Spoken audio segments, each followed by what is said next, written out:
Hi, everyone, this is the Encyclopedia Channel. The book that this program interprets for you is The Most Important Thing Illuminated, Uncommon Sense for the Thoughtful Investor. The author of this book, Howard Marks, tells us how to avoid misunderstandings in investment strategies and how to evaluate an investment strategy. The true level of an investor. This book is also a collection of the essence of Howard's investment memos over the past 20 years. Buffett rarely recommends books, but he strongly recommended this book in 2011 and said he read it twice. In fact, Howard originally wanted to write this book for professional investors from the very beginning, but because the investment advice provided in this book is simple and easy to implement, and the language is easy to understand, it has also been warmly welcomed by ordinary investors. For some new investors who have just entered the investment field, this book is also of great reference value. So, what are the misunderstandings in investment strategies? What is a contrarian investment strategy? What kind of investment managers are real investment masters with excellent investment skills? After listening to this episode, you will understand. There is a famous American movie called The Big Short. This movie is related to the 2008 global financial crisis. It says that there are several investment geniuses on Wall Street who saw through the false bubble before the crisis happened, so they made preparations in advance later. When the crisis happened, these people not only did not lose money, but made a lot of money. The story told by The Big Short is actually a true story. Sound incredible? You must know that during the economic crisis, many people suffered heavy losses and even went bankrupt. But there are people who can go against the current and make a fortune in a crisis, which makes people want to ask, how did they do it? In fact, Howard Marks is exactly the same powerful character as the protagonist of this movie. He is a master who is good at going against the trend in the economic crisis and obtaining huge returns on investment. He also got a resounding nickname, the ferocious Wall Street vulture. This Howard's influence in the investment circle is so great that even Buffett, the stock god, can be regarded as his believer. Since the 1990s, Howard began to write investment memos for global investors every year. Buffett said, "Whenever I see an investment memo from Howard Marks in the email, the first thing I do is to read it immediately." The core investment idea that Howard expounds in this book is actually, go against the trend. He put forward a bold point of view: if you want to really make money in the investment market, you must not follow the market trend. Blindly following the trend is a misunderstanding for new investors. Only by insisting on reverse investment can you finally outperform the market. Since 1987, Howard has relied on his own unique investment strategy to establish Oaktree Capital and make Oaktree Capital one of the largest asset management companies in the world.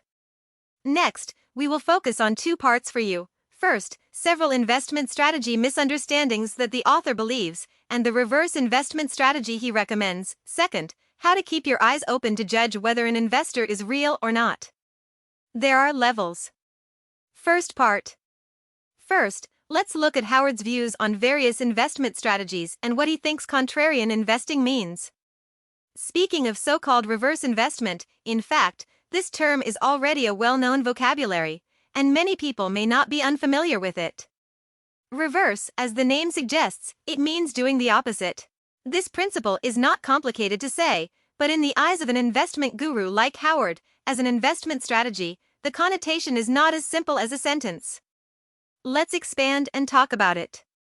In the book, the author first gave us two fictitious examples of investors. Suppose now that there are two people who have earned 10 million yuan. The first person's 10 million was obtained by playing Russian roulette. He was very lucky and got a special prize. The second person was a skilled and diligent dentist. It is earned by making daily visits to solve dental problems for one patient after another. So now comes the question, both are 10 million, do you think the two 10 million are the same? Obviously, the gambler's 10 million is hit by luck and probability, and there is a lot of randomness. If you ask him to transfer a special prize next time, then you can't be sure, but this dentist's 10 million depends on his strength and real ability, and has nothing to do with luck. In fact, it is the same in investment.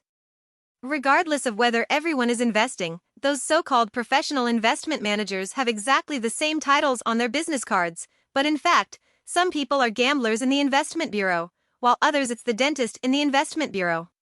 Some people may think that it is good to be a gambler, because the investment field is a big casino, and nothing can escape luck.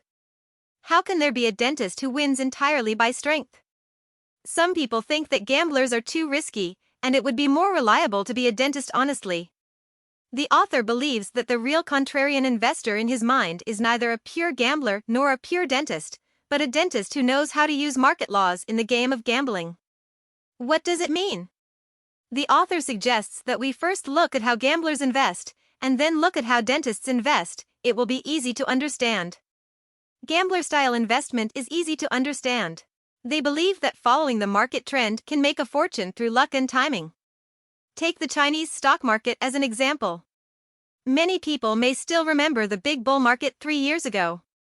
In June 2015, things were going great for the stock market. At that time, almost everyone was a stock god, and every stock was a hot spot. The Shanghai Stock Exchange Index once reached 5,178.18 points, the highest point of the year.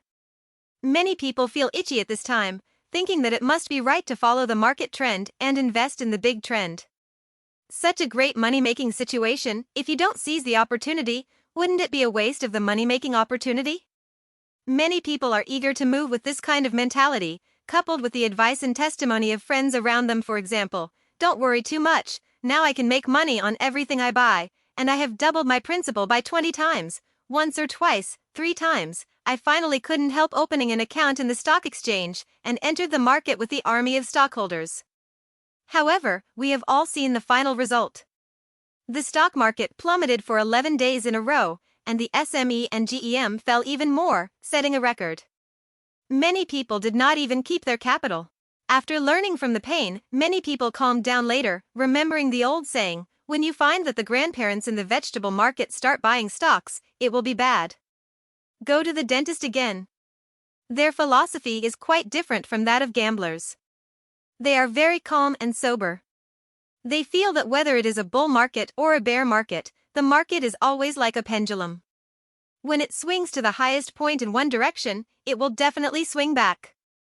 Since the market is cyclical, it is better to ignore the market environment and focus on the intrinsic value of investment projects.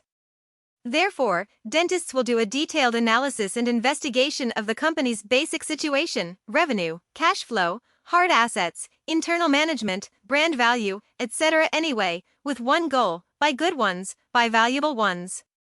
They will tell themselves that what they insist on is long-term investment and value investment, even if there is no obvious short-term profit. As long as the company has strength and potential, they will get a huge return one day. However, the investment market often slaps such rational investors in the face. In 1968, the First National Bank of New York, which is now Citibank, came up with a very popular investment method called Beautiful 50 Investment Method. It's also a corporate stock that's likely to continue to look pretty. For example, the ones whose names are recognizable, such as IBM, Kodak, Polaroid, Coca-Cola, Avon, Hewlett-Packard, Motorola, and so on. No one can say that these big companies are not good, so the investment community believed that if a company looks good enough, it does not need to consider the price level. Even if the price looks too high today, it will be worth it in a few years up. Therefore, this Beautiful 50 investment method is a kind of desperate, typical rational thinking based on value investment. But is this really the case? Looking at those companies later, Kodak and Polaroid's film photography was impacted by digital technology, and their basic business dropped sharply. Motorola was acquired, unfortunately for companies we have never heard of. The lesson that the Beautiful 50 investment method taught investors at that time was that if you rigidly follow rational values and ignore price trends, then it is also a stupid investment strategy. At this time, our dentist was still not reconciled. He said, "I will also pay attention to the market price trend. I will not buy beautiful stocks. This time I will buy potential stocks, such as the internet, artificial intelligence, virtual reality, etc. This must be the future development. Trend: is it a good strategy to buy stocks of these companies? The author believes that there are many possibilities in the future, and it is actually difficult to accurately predict future trends. Even some industries that represent future trends may not necessarily be a good choice. For example, in the 1990s, everyone saw the potential of technology, the internet, and e-commerce to change the world, so there was a boom in technology stocks. Technology stocks rose, attracting more people to buy, stock prices rose further, investors followed up, and the media also fanned the flames and praised the wisdom of technology stock investors. In this way, the fire continued to burn, creating a virtuous circle that never seemed to end. Yet in early 2000, despite the absence of any external event that triggered the decline, these tech stocks began to collapse suddenly. This was the famous technology bubble in the US financial market at that time.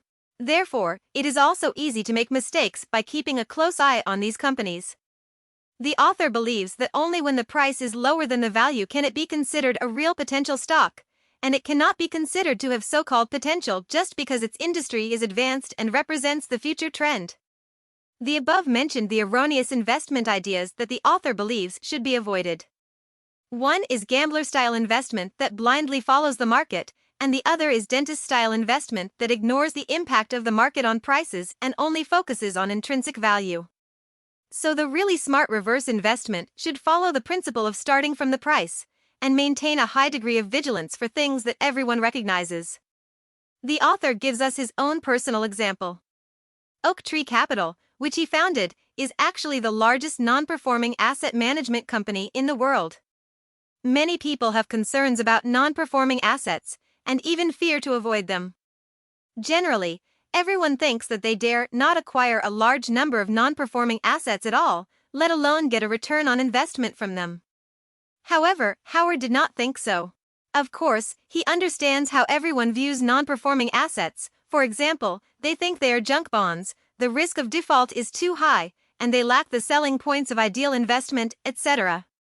But Howard told us that when faced with these common ideas of the public, what you have to do is not to follow the public's thinking, but to raise your own doubts immediately. Why should I completely deny a product when I don't know its price?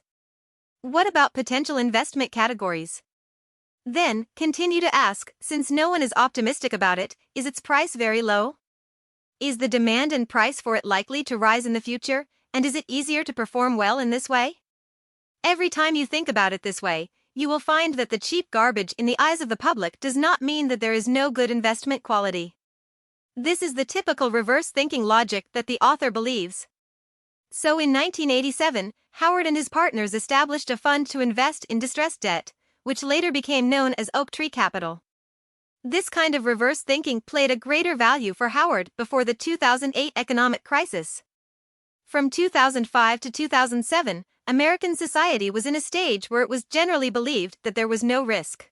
Most people believed that real estate could resist inflation and could live permanently. Another example is that the most alluring myth is that the risk has been eliminated and the business cycle will not recur. As for the reasons, there are various reasons, such as the spread of risks to various countries by globalization, such as the development of computers, mathematics and models to make the market easier to understand and so on. In short, there is a peaceful atmosphere in the investment market. At that time, the author believed that the general belief that there is no risk is actually the biggest risk. At this time, you'd better run counter to everyone. In 2005, Oaktree Capital decisively left the market early. Of course, it was not until 2 or 3 years later, in 2007 and 2008, that the economy began to collapse. In the past 2 or 3 years, Oaktree Capital naturally has to endure the pain of being a maverick, which is others are making money, and I have to risk being fired to explain to clients why I am not making money. But the story later, everyone already knows. Oaktree Capital acquired a large amount of capital at a very low price during this economic crisis. Soon, the cycle kicked in, and in 2009 the economy began to recover, and Oaktree reaped huge returns on its investment. Today, it has become an investment giant managing more than 100 billion assets worldwide. The author believes that the above should be the real meaning of reverse investment strategy. To borrow Buffett's words, that is, be greedy when others are fearful, and be fearful when others are greedy. The second part. What I have explained above is that the author reminds us of several misunderstandings in our investment strategy and the reverse investment strategy he recommends. The author believes in the book that all these reverse investment strategies still require you to have certain investment knowledge first. For example, how to analyze the basic situation of the company, and how to accurately judge the intrinsic value of assets. With the support of these technologies, you can judge whether the price of an asset is too low or too high. In other words, you must first master the dental skills of investment before you can talk about making use of market trends in gambling. Otherwise, no matter what investment thinking you have, you may end up as an investment gambler who relies on luck. So, if you are an investment rookie, but you have some funds that need to be invested, how do you choose an investment manager that suits you and has real skills? Or, we can also say, how to judge whether an investor is really capable. The first reaction of most people to this question may be, look at his previous investment results. If someone has successful investment experience, he must be better and more reliable. Howard tells us that the truth may not be so simple. Howard has worked on Wall Street for 35 years. One of the strangest things he has noticed is that the investors who have had the best performance in the past have very short investment careers. Because the end of many people's investment careers comes from their subsequent mistakes, the more investors who have made excellent performance, the easier it is to be completely out of the game due to several low-level and stupid investment mistakes. The author points out that in the field of investing, the element of luck will never disappear.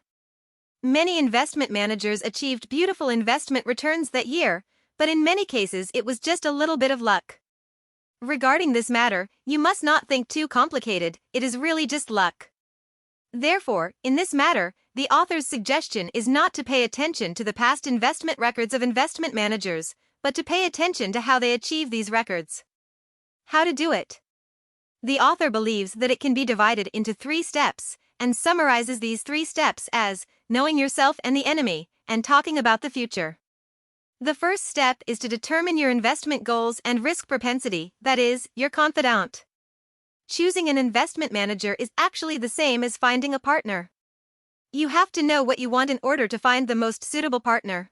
Then the advantage of first determining your own investment goals is to prevent yourself from being excessively greedy and avoid being unable to extricate yourself from the carnival of making money for the whole people.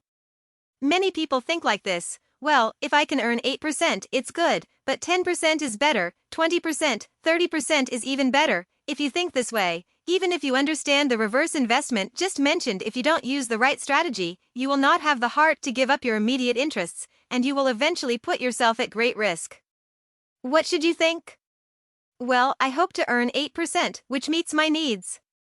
If it is 10%, I will be happier, but the risks brought by 20% and 30% are beyond my tolerance, and I must resolutely avoid them. The point here is to always keep in mind the possibility of investment failure and always consider the worst-case scenario. Ask yourself, how much property volatility can you tolerate? Which situation will break the bottom line you can bear? When it comes to investment managers, they are actually divided into offensive and defensive types.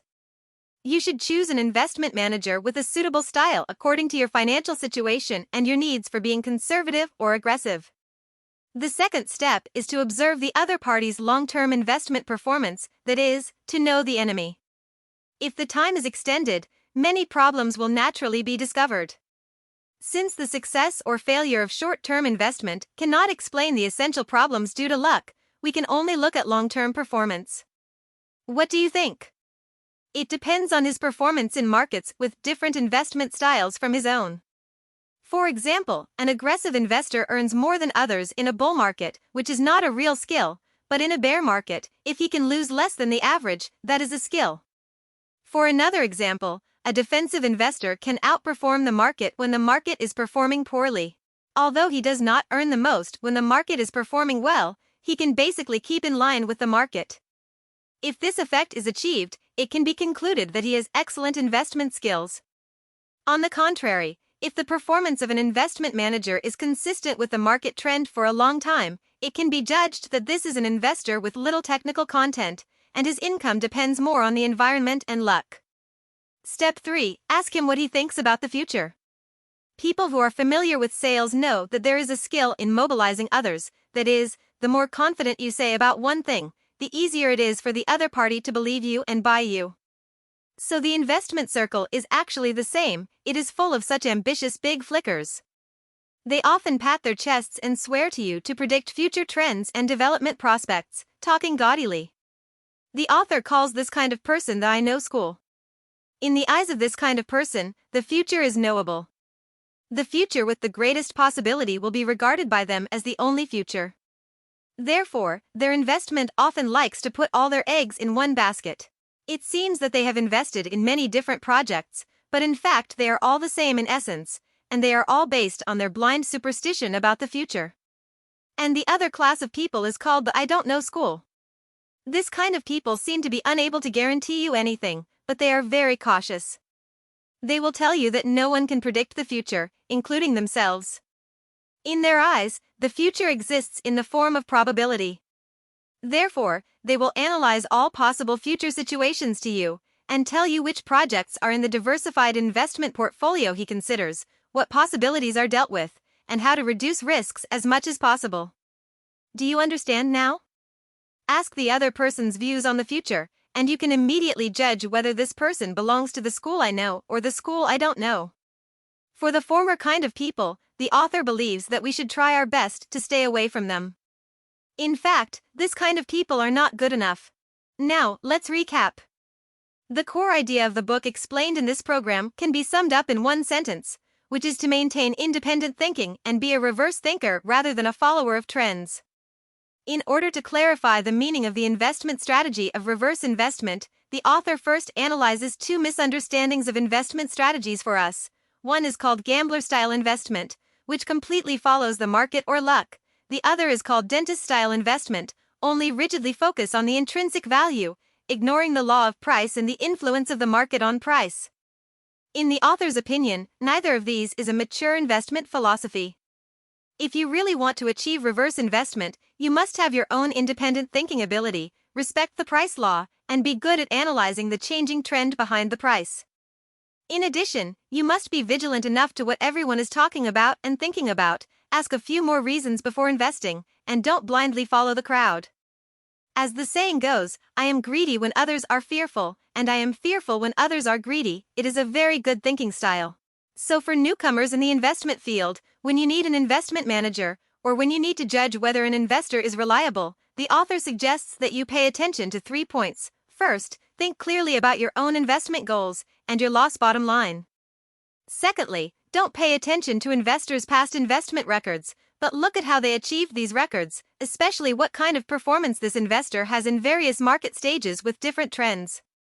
Finally, you can talk to him about your views on the future.